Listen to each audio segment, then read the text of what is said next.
very much for coming. I'm really pleased that there are so many people here. It's a very great honour for me to be here. I do come from a long way away, but we have been having discussions with UGM for more than a year now about forming a partnership, forming a relationship. And UGM is a really top university. We are #1 in Australia, and we are the national university, and we are trying to build partnerships.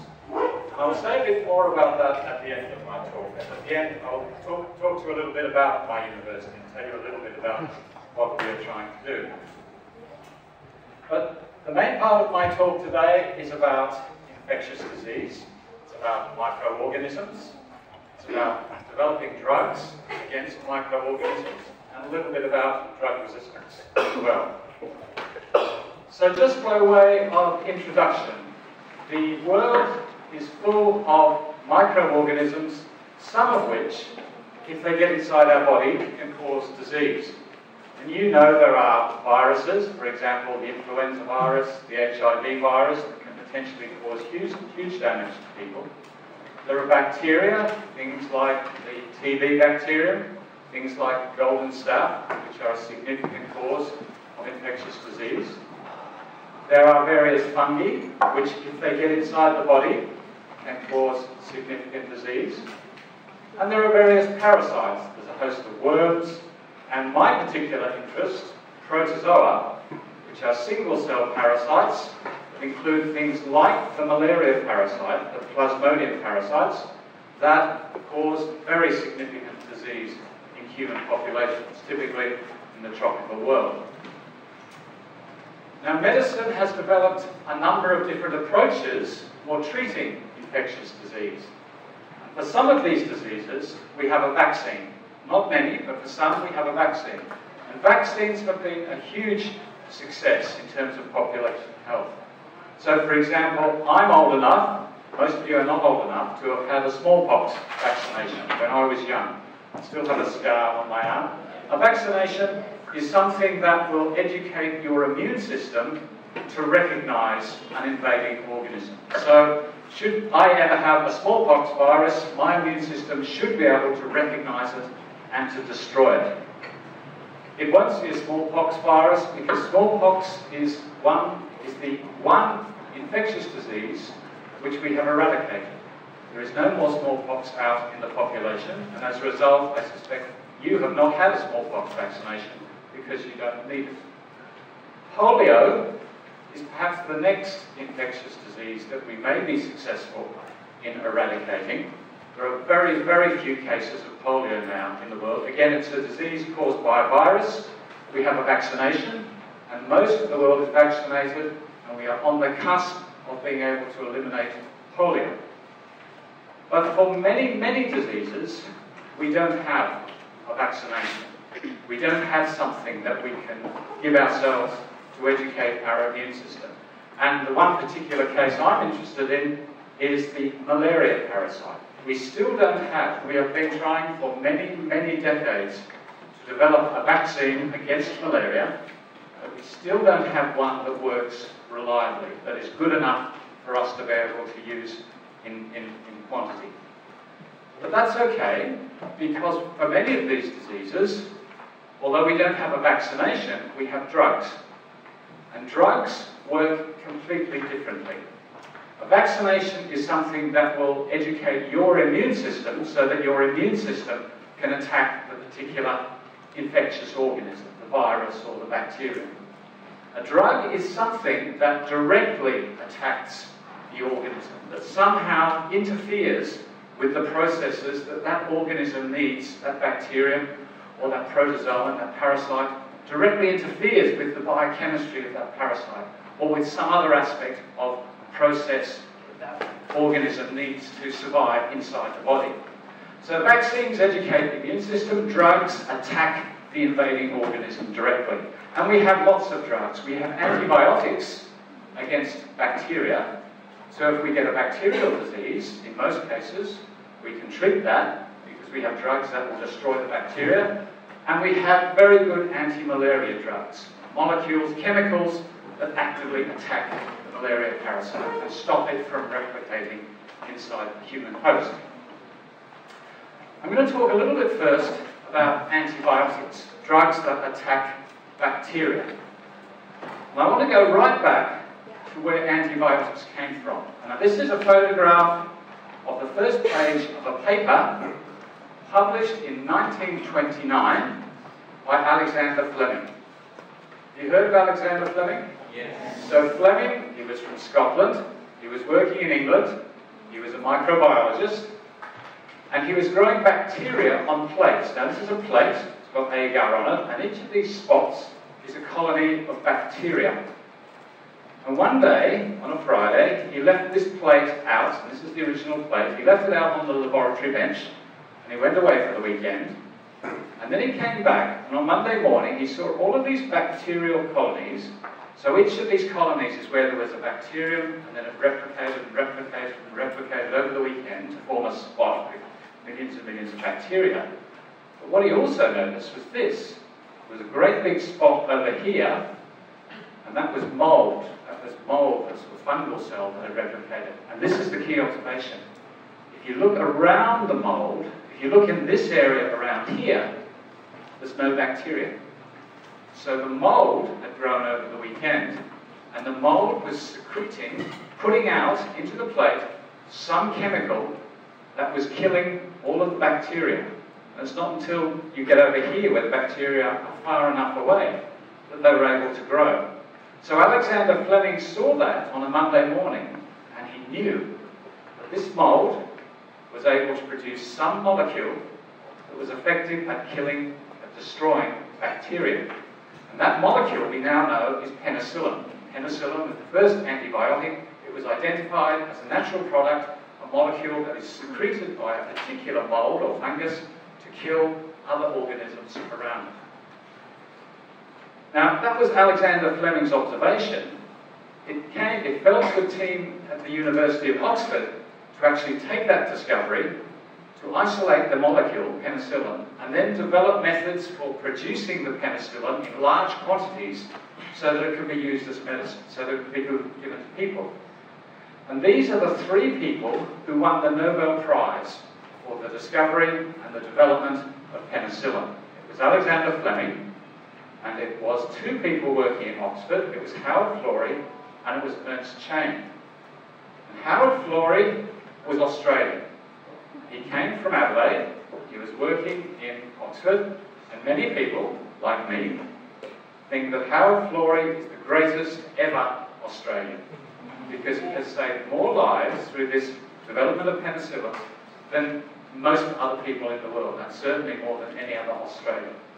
And I'm going to come back to Howard Florey, because it was Howard Florey who created my university.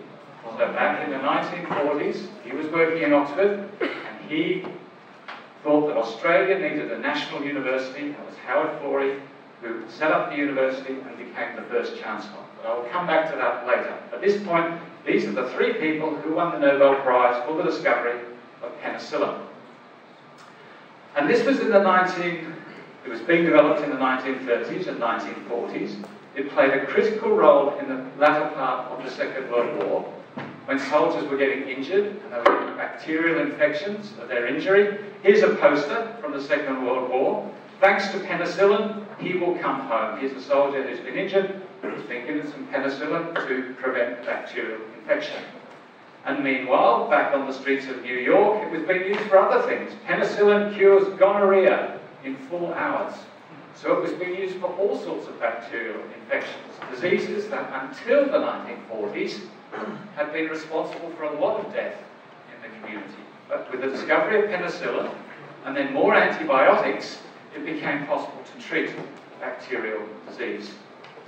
And this is a graph. This is showing infectious disease. This is on the y-axis. It shows the number of deaths from infectious disease per 100,000 people in the population. And it shows it over a time series from 1900, 1920s, 1940s, up to 2000. And what you can see is that it is falling dramatically.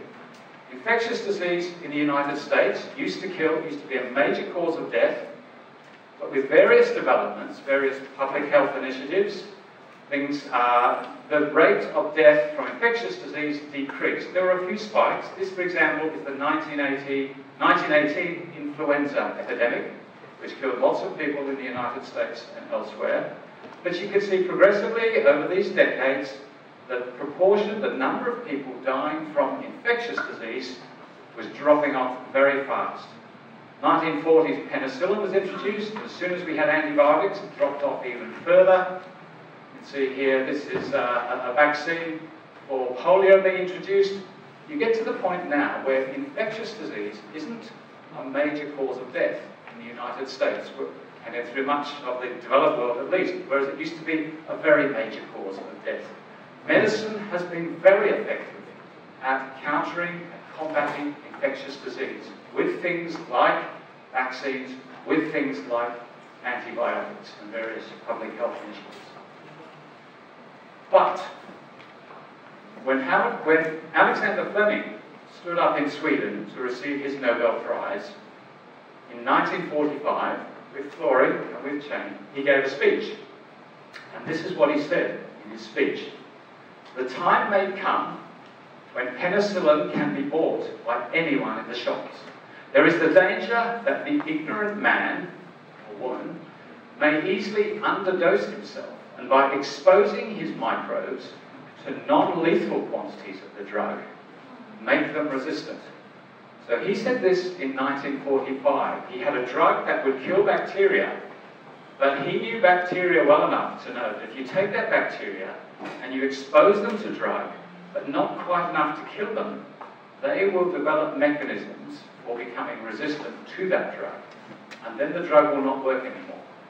And this is a problem today, and he could see in 1945 that it might become a problem. He was very far-seeing. This is taken from a BBC investigation where they were looking at the phenomenon of antimicrobial drug resistance.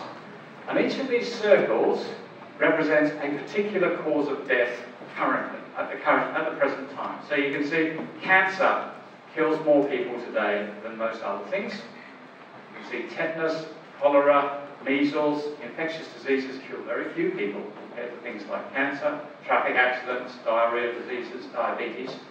This is the prediction that in 2050, and this is antimicrobial resistant bacteria and other organisms. At the moment, it's a significant problem, but not major, but it's increasing dramatically. And the prediction is that if we don't work out how to stop drug-resistant bacteria, drug-resistant protozoa, by the time we get to 2050, this will be as big a cause of death as cancer is today. So drug resistance against antibiotics like penicillin and other antibiotics is becoming a big problem. And why is it becoming a problem? It's exactly the reason that Alexander Fleming said, that if you take bacteria and you expose them to the drug at low levels, they will learn how to live with that drug. They will develop mechanisms to become resistant to that drug. And the problem is that the bacteria that infect us are being exposed to antibiotics. And why is that the case? Well, first of all, because in many parts of the world, it is too easy for humans to have antibiotics, that you can just buy them over the counter. If you feel a little bit unwell, you have a little cough or you have a little headache, you go to the shop, you buy some antibiotics, and you don't have a bacterial infection, but at least you're taking some medicine and you feel a bit better for that. And as a result, the bacteria that are in society, that are in the environment, are seeing lots of antibiotics from people taking those antibiotics when they really shouldn't be. And the second major feature is the use of antibiotics in agriculture and in veterinary practices. And these are two shots from the United States. This is intensive chicken farming, and this is intensive cattle farming. And in each case, when you have all of these animals together, you want to try and stop infectious disease spreading from one to the other. So the easy way to do that is just to put antibiotics into their food. And they take in the antibiotics and they excrete the antibiotics and it goes out into the environment. And through this use of antibiotics in the agricultural sector, again, there's a lot of antibiotics out in the environment and bacteria are seeing these antibiotics. So that's really the background So what I want to talk about now is a little bit of basic biochemistry or molecular stuff, and talk about resistance. How, I've already said that bacteria are becoming resistant to antibiotics, but now I want to talk a little bit about how that actually happens. Now I wonder, is that microphone still working? This one? This one? Yeah. Okay. Is that okay if I talk like that? Yeah. Okay, because I want to do something with my hands. Oh, yeah. Is that better? All right. Let's see how we go. Okay, so I want to talk a little bit about how drug resistance happens. But first of all, I need to talk about how drugs actually work. So, how drugs actually work, what I've shown here, this is some sort of infectious agent. This is a cell. This is a bacteria cell, or is it a malaria parasite, or it's some sort of infectious cell that if it gets inside you can cause a disease. And inside that cell is a protein. There's many proteins, but here's a particular protein. And a protein, you know, most of you know, I think, that a protein is a long linear polymer of amino acids folded up in a very interesting sort of way to carry out a particular process inside a cell. So this is a protein, and it is doing something important inside a bacteria. And this is a drug. And so here's a drug, and how does a drug work? Well, this is how an antibiotic works, or an anti-malarial drug works. It comes into the cell, and then it is just the right size and shape and electrical charge to bind to that part of the protein, and then the protein is inhibited by that drug. That interaction stops the protein working, and as a result, whatever it was important that this protein was doing, this enzyme or this whatever it is, whatever was important, the drug stops it from doing it, and the cell, as a result, dies, as a result of the drug stopping the protein doing something important. So that's how an antibiotic works. That could be penicillin working on a particular process inside a bacterial cell. So how does resistance happen? Well, the most common mechanism of resistance, there's a number of different mechanisms. The most common mechanism is through mutations, changes in the actual target, in the actual protein. So here's this protein, it's this particular shape, it's doing something important, and the drug sticks to the protein just there. Whoop, the drug sticking. The most common mechanism of resistance is a mutation, a change in the amino acid in the protein. So you see that amino acid there? Yeah. It's changed to a different amino acid. As a result, there's a change in the shape of the protein. Yeah. The protein can still do what it's supposed to do. The drug no longer sticks. So a mutation causes a conformational change in the protein, and as a result, the drug no longer sticks to the protein, so the protein is now resistant, so the cell is now resistant to this particular drug. This drug doesn't work anymore because it can't stick to the protein. And that is the most common mechanism of resistance. That's commonly how bacteria or malaria parasites or any other agent becomes resistant, through mutations in the actual target of the drug. It's not the only mechanism. So that's the third, that's supposed to show that. So that's the change in the shape from there to there through mutation, and then what happens is the drug can't stick to the protein. So that's the most common mechanism of resistance. The second mechanism of resistance involves another sort of protein. So here's the target protein that's inhibited by the drug. The second common mechanism of resistance that again you see in bacteria and malaria parasites is a second protein that sits out on the surface of the cell and has the ability to push or transport the drug out of the cell. And that's shown here. So here's the drug, it comes in, here's this protein, it's called a drug-resistant protein.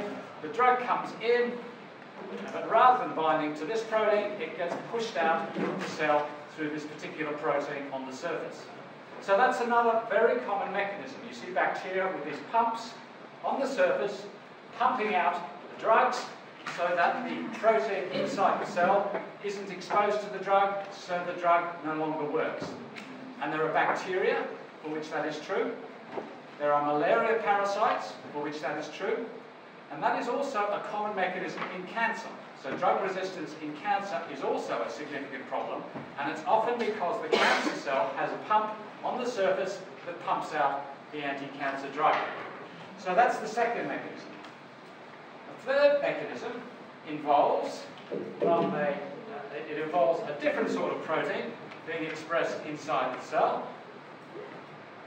An enzyme that has the ability to bind to the drug and either destroy the drug, so the drug comes into the cell, it's recognized by this particular enzyme, it sticks to this enzyme, and this enzyme just destroys the drug and breaks it up, and so the drug is destroyed, and as a result, the target for the drug continues to work, and the drug disappears. There's other sorts of enzymes that modify the drug, change it chemically, and once it's changed chemically, it can no longer stick to the target. So those are four different mechanisms of resistance. You can either get changes in the actual target of you actually get mutations in the target. You can get drug pumps that push the drugs out.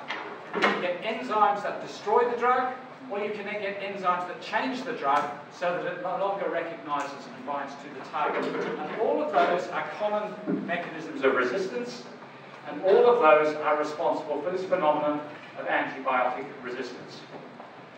So, bacteria are becoming increasingly resistant to drugs. So why is that a problem? Why don't we just make new drugs? We have lots of big drug companies. They have great big laboratories. Why don't they develop new antibiotics? The shorter answer is that they're not very interested in developing antibiotics. And this is data showing that the number of new antibiotics that are approved by the USDA, the US Food and Drug Administration, over a period of decades, going back from 1983 to 87, right up to 2011. And what you can see is very clear, that there are fewer and fewer new antibiotics being released onto the market. The drug companies are not developing new antibiotics. We don't have many new antibiotics. And why not? I just said it's very important. Well, two reasons. First of all, it costs a lot of money to develop a new drug. This is something from the Scientific American. The cost to develop new pharmaceutical drug now exceeds $2.5 billion. So a drug company looks at that, and they need to have a very good reason why they would want to develop a particular drug. So why should they do antibiotics when, for an antibiotic, it's a drug that someone takes just for 10 days, and then they get better, and then they stop. They don't buy any more drugs until they get sick again. The drug cures the disease, so that people don't need to buy any more drugs. And then, ultimately, as we've talked about, resistance will emerge anyway, and then their drug that cost them $2.5 billion to develop, nobody's going to buy it. So from the point of view of the pharmaceutical companies, antibiotics are not very attractive. They would much rather develop drugs for middle-aged men with high blood pressure or things like that. Some drugs that people have to take for the rest of their lives and keep buying every week, every month. Those are the sorts of drugs that the pharmaceutical companies like, and as a result, there is very little investment in developing new antibiotics, and I showed you the result. I showed you the number of new antibiotics coming onto the market, and it's getting smaller and smaller at a time when drug-resistant bacteria are becoming more and more widespread. So it's a problem. It's a very significant problem. So what I'm going to talk about now, for the next part of my talk, I'm going to say a little bit about some of the research we do at the Australian National University. And our focus is on malaria, which I'm sure you know, it's an infectious disease. It's caused by a protozoan parasite, so it's not a bacterium. It's a eukaryotic parasite. It's a lot like a yeast cell or a fungal cell. It invades the red blood cells of its host, and it is a major cause of human disease. It kills something like 500,000 people each year and infects many, many, many more. And here's a picture. These are red blood cells, human red blood cells.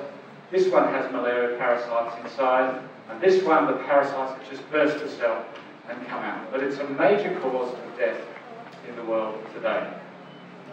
We don't have a vaccine, I've said that already, but we do have drugs. And we have had drugs for a long time against malaria. The very first anti-malaria drug that we had was a molecule called quinine. And quinine was a natural product. It comes from the bark of the cinchona tree, which is native to Central America. And the indigenous people of the area had known for many centuries, thousands of years, that if they got headaches and fever and shaking, then you take some bark from the cinchona tree, you boil it up, you drink that, and then your fever will get better. And the German chemists in the early 20th century isolated the molecule from the cinchona tree, and it was a molecule called quinine. And it was the first very effective anti-malaria drug. Quinine is actually quite difficult to make for the organic chemists. They were able to make a similar molecule called chloroquine. And the chemists were able to make this, and they made it in quantity, and this was the first really widely distributed anti-malaria drug, and it was fantastic. Killed malaria parasites, it interfered with their biochemistry, whilst not affecting the human cells. It was cheap to make, because the chemists could make a lot of it in quantity. And it had very few side effects. So it was perfect. So people stopped worrying about malaria because we have chloroquine, this drug that will kill malaria parasites and kill people. And through the 1940s and 1950s and 1960s, it was used very widely.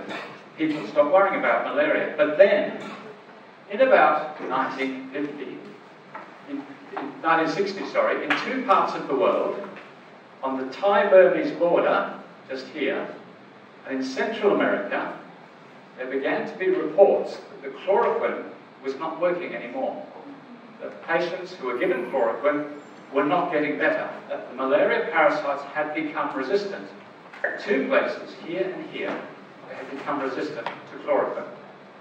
And then what happened over the next 5, 10, 20 years is that those resistant parasites began to spread. They spread out from the Thai-Burmese border into Southeast Asia, through Indonesia, into India, and then in about the 1970s, they hit the African coast, and then they spread right across Africa. In South America, they spread from Central America down into South America, and as a result, today, chloroquine is not a useful drug, because parasites everywhere are now resistant to chloroquine. This is the phenomenon of resistance. Understanding chloroquine resistance is one of the things we've worked on at the Australian National University. I can take questions on that, but I won't talk about that now. I just wanted to make the point, this is another example of drug resistance. A drug that used to be really effective no longer works. That's okay, sort of, because we have another drug. We really just have one other good drug at the moment. And this is a drug called Artemisinin. And just as quinine was a natural product, came from the bark of the cinchona tree, Artemisinin is also a herbal product. It is a component of a Chinese traditional medicine called Qinghaosu, and it is from the leaves of the sweet wormwood tree. And it was in the 1970s that a large team of medicinal chemists and biochemists and biologists in China they isolated the compound Artemisinin from the sweet wormwood tree, and they developed it as an anti-malarial. This is the original publication published in 1979, where they reported the isolation in Chinese, in a Chinese journal, of this particular molecule, Artemisinin. And there is Tu Yu, 2 years ago, receiving the Nobel Prize in Medicine and Physiology, because she led the team of medicinal chemists who carried out this work, who isolated the Artemisinin. And that was fantastic to see a woman scientist from China get recognition for her key role in leading a drug development project that had enormous success and enormous impact. So Artemisinin is actually now the #1 drug that is being used throughout Southeast Asia to treat people with malaria. However, in November 2012, 6 years ago, there began to be some reports, and each of these dots is a case report where the doctors reported that the Artemisinin is not working as fast as it used to. That it is taking longer for the patients to get better. Now, they're not resistant yet. The patients still do get better. But it was becoming clear 6 years ago that the parasites are beginning to change. They are beginning to develop mechanisms that allow them to survive Artemisinin for longer. This is the start of resistance. First reports 6 years ago. Here's a study from July 2014. Each Vietnam or Cambodia or Thailand or Burma, and the proportion of parasites that are showing this low-level resistance, is taking longer to be cleared from the humans, is shown in black. So you can see that a significant and an increasing proportion of malaria parasites are showing some ability to tolerate artemisinin. We don't fully understand the mechanism yet, that's still under investigations, but it is already clear and it is already worrying that the one good anti-malaria drug that we have left is beginning to show resistance. The parasite is beginning to become resistant, and we don't have other drugs ready yet to be used. So this again is the phenomenon of resistance. Now the area of interest of my lab is in developing anti-malaria drugs and understanding how new drugs work and understanding whether and how the parasite might become resistant to those new drugs. Now, the way that new malaria drugs are discovered now has been revolutionised, and this is essentially how we do it. This is not us. There is a particular consortium of companies. So a large amount of money has been put into malaria research by Bill and Melinda Gates, because pharmaceutical companies themselves are not very interested in developing drugs, for the reasons I've talked about. They don't make money from anti-malaria drugs. Nevertheless, Bill and Melinda Gates have put in a lot of money. The drug companies have been prepared to be partners in this. Various universities and research institutes are involved in this. And in the US and in Europe, there are large robotic facilities that have the capacity to screen chemical libraries for anti-malaria compounds. And essentially what they do is this. You have robots that look like this.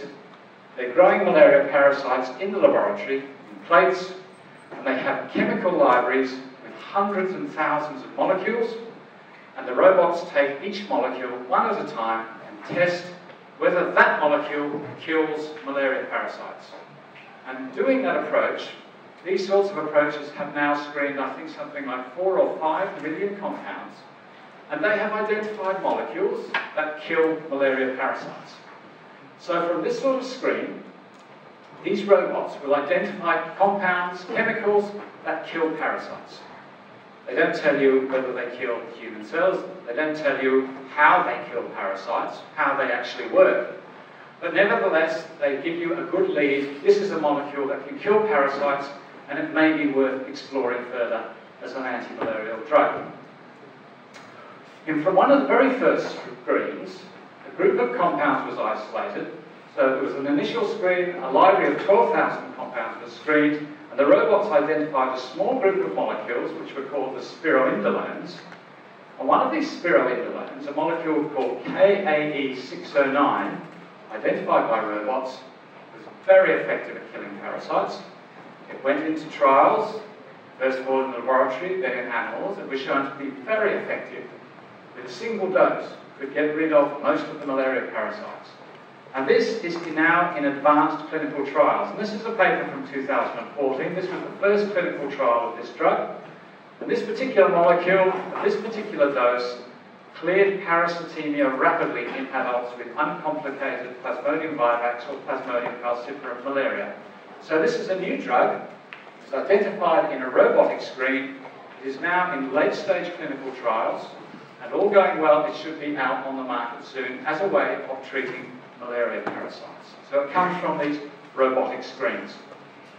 And the last part of my talk, I want to show you how this drug works. Because this was work that was done by a student in my laboratory. She did this a few years ago, and so we now understand how this robot-discovered drug, KAE609, we now know how it kills malaria parasites.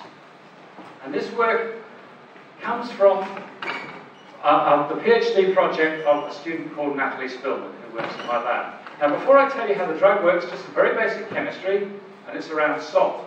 Table salt is sodium chloride. If you take sodium chloride, table salt, and put it into water, it dissociates to sodium ions and chloride ions.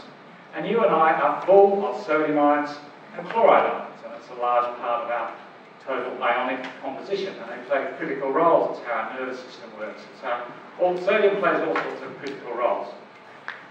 Every cell, every human cell, every yeast cell, every plant cell, every bacterial cell has a mechanism to push out sodium, to keep the level of sodium inside the cell low compared to outside. Every cell in your body does this. You use a large part of the energy in your diet goes into pushing sodium out of your cells. So all cells have these molecular pumps at the surface that push sodium out, that keep the sodium level inside lower than the sodium level outside. And then the sodium comes back into cells through various processes, and we call that a leak. So you use a lot of your energy pumping the sodium ions out, and then the sodium ions leak back in again, and your pump pumps them out again. And I think of it like this. So here's some men in a leaky boat. The water is the sodium, and these are the men pumping out the water, pumping out the sodium ions. The boat's got holes in it, and the water is leaking back in. And as long as they keep pumping hard enough, they'll keep the water level low in the boat. And providing your sodium pumps pump out the sodium fast enough, it'll keep the sodium level low inside your cell. And the sodium level needs to be low in order for all the biochemistry to happen inside your cell. So as you sit there, you're all actively pumping sodium out of your cells, whether you know that or not. So, the question I put to Natalie when she started her PhD was, well, we know all cells pump out sodium. Let's look at how malaria parasites do that. Let's try and understand what the sodium level is inside the parasite, and what sort of molecular mechanisms does it use to push the sodium out. And there's Natalie, and she was a PhD student. And she developed a particular technique using a fluorescence biophysical method to measure the level of sodium inside the cell. And what she did was she took parasites, she isolated them, she loaded them with a fluorescent dye that reported back to us what the sodium level is. And here's the printout here. So that's the fluorescence trace from some parasites that have got the fluorescent dye in, and it tells us that the sodium level inside a parasite, when they're resting, is normally very low. It's normally below about 10. Compared to outside, outside's about 150, inside is just below 10. So malaria parasites have a low sodium. Then what Natalie did, for various reasons that I'm not going to talk about, was she looked at the effect of this new drug, KAE609. So back to what I was talking about previously, here is an example. Here's the pump at the surface of the cell doing something important. This is the sodium pump. So, in this case, the particular something important is this. So here's the sodium pump. Here's the sodium pump sitting at the surface of the cell, and what it's doing is it's recognising the sodium ion, and it's pumping it out of the cell. So that's what's happening in malaria parasites with this particular pump. It is all the time pumping the sodium ions out, and that's really important to keep the sodium level low inside the cell, just like the men in the boat, pumping stuff out. And Natalie measured the sodium, and then she tested the effect of KAE609, this drug that came from the robotics group, this drug that is now in advanced clinical trials. And this is what she showed. She showed that KAE609 stopped the sodium pump from pumping. So it says 609. Here's the sodium pump, pumping sodium. Sodium out like that, and then KA609 comes in and sticks to the particular pump, and as a result, the sodium can't be pumped. KA609 stops the pump from actually working. And then the consequences for that, this is what happens, is if you stop the pump from working, then the cell fills up with sodium. So you hit the pump, the cell fills up with sodium, and that's what kills the parasite. So Natalie showed through developing these techniques for measuring sodium levels inside parasites, she showed that this new drug works by binding to the pump, by stopping the pump working, and by causing the parasite to fill up with sodium. And so she wrote a very nice paper on this, and then we had to do some, and she published this in one of the big journals, and we got a lot of press coverage. And we were both talking to the newspapers and to the media, the television and the radio, about how this drug works. And when you try and communicate science, you have to try and keep it quite simple. So I didn't want to go into too much detail, so I was telling them, the media people, that there was a little molecular pump, a little salt pump, I called it, and I told them that sodium chloride is just like table salt. And there's a little salt pump at the surface, and it's pumping out salt, and then this compound, this drug comes in, and stops the salt pump from working. And then I realised that I oversimplified it a little bit too much, because I began to see reports. So this is from Top News from the Arab Emirates.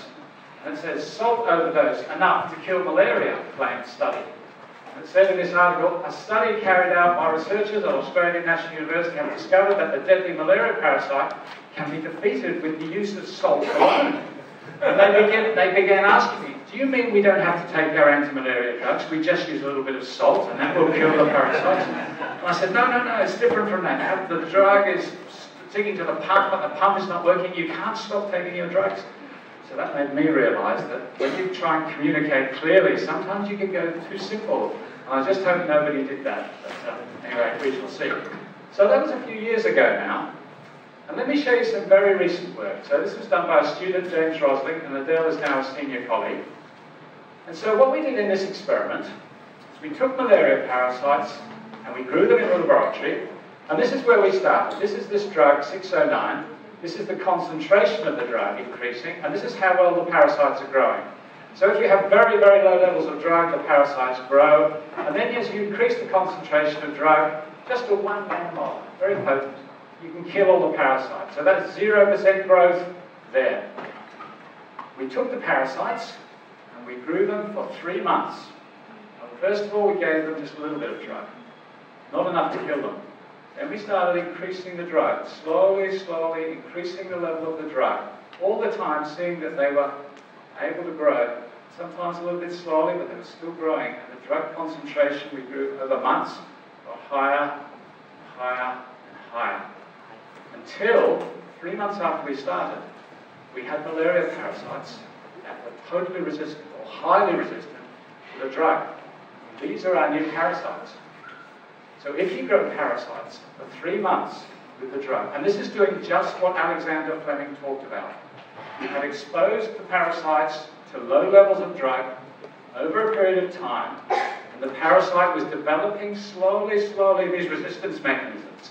And specifically what it was doing, because we've sequenced the genome, we know that the parasite, the particular pump that is pumping the sodium out, if you do this for 3 months, you see one mutation, then a second mutation, then a third mutation in the pump. And as a result of those 3 mutations, the drug, the 609, finds it very hard, it doesn't stick to the pump anymore. The pump continues to work, and as a result, the parasites can become highly resistant to this new drug. So this is a bit depressing. I've talked about resistance. Here we have a new drug, and already we have shown that the parasites, through one of the mechanisms I've talked about, through mutating the target, can become highly resistant to this drug. And this always happens every time there is a new drug, whether against a bacterium or a malaria parasite or a virus, they will always become resistant. And so one of our challenges, at least now we understand how the drug works, based on the work that Natalie did, is trying to understand the resistance and how we can design clinical treatments with this drug in order to minimize that resistance. And that's what we're thinking about right now. So, how am I doing for time? Can I have a few more minutes? Yeah. Okay. So I'm happy to take any questions at the end, but let me just tell you a little bit about the university, just because I'm here and we are looking at establishing good relationships with UGM. We're talking about various mechanisms whereby we might do that. But let me just tell you a little bit about my university. We are ranked #1 in Australia, and we are number 24 in the world. So we have many subjects in the top 25, and I've already talked about our Nobel Prizes. So we have 6 people from our university who have won Nobel Prizes. I've already talked about Howard Florey, and he was our first Chancellor, and he set up our university. Doan Zinkenagel won a Nobel Prize for their immunology work. John Eccles won a Nobel Prize for his neuroscience. John Hassani won a Nobel Prize for economics. And Brian won the Nobel Prize in 2011. He's a physicist. And we already knew that the universe is expanding. And what we thought was that as it expanded, it was slowing down. Well, what Brian and his colleagues showed is that the university is expanding and getting faster and faster and faster and faster. And he won the Nobel Prize in Physics in 2011, and he is now the president of my university. So I work with Brian every day, and he is the president, and he is saying that we are the national university. It is very important that we have international linkages, particularly in the region, particularly with our friends and neighbours in places like Indonesia, in places like Yogyakarta. So Brian is very supportive and very encouraging of these sorts of linkages. We're relatively small, we have 25,000 students. We have about 5,000 of them actually live on campus, so we're quite a residential university. In Australia, this is a little bit unusual. In Australia, most people live off campus and come on, but in our university, we are building more and more accommodation because we want people to have a whole-of-life experience at the university. And we have a very high staff-to-student ratio. We do a whole lot of different things, and the sciences, these are our different colleges. I'm the head of the College of Science, and we work very closely with the College of Health and Medicine. These are the two science colleges. And in each of the colleges, we have schools. So in my college, we have astronomy and astrophysics, where Brian does his research. We have biology, chemistry, earth sciences, environment, mathematics, physics and engineering, and we also have public awareness of science. And then the medical research happens in the College of Health and Medicine, and the John Curtin School of Medical Research has several of those Nobel Prizes. And we're number one in Australia in all of these different disciplines. So we're very research focused, very research active, and we have students who see a lot of research. So the sort of work that I talked about was done by Natalie, one of the students. And in science, we have 1,500 staff, we have lots of distinguished visiting fellows, half of those staff are academic, most of our staff have PhDs, more than a third of our staff were born overseas. They've got their qualifications overseas. We are very international, unusually international. And this is a little bit about students, but just to say that we have, in science, we have 1,400 international students, but we only have 39 Indonesian students. And I would love to see most of our international students come from China. But we would love to see, as part of the international university, we would love to see more Indonesian students there, and I would love to see our Australian students spending some time here. And this is one of the international students. And some of you know him, yes? Biology. This is my student. It's your student. I don't know if any of you know him, but he's at ANU. You can, anyway, he's enjoying himself, and he's written a little bit about what his experience has been coming from here and studying at the university. And he's doing a Master of Environmental Management and Development in the Environment School at the university.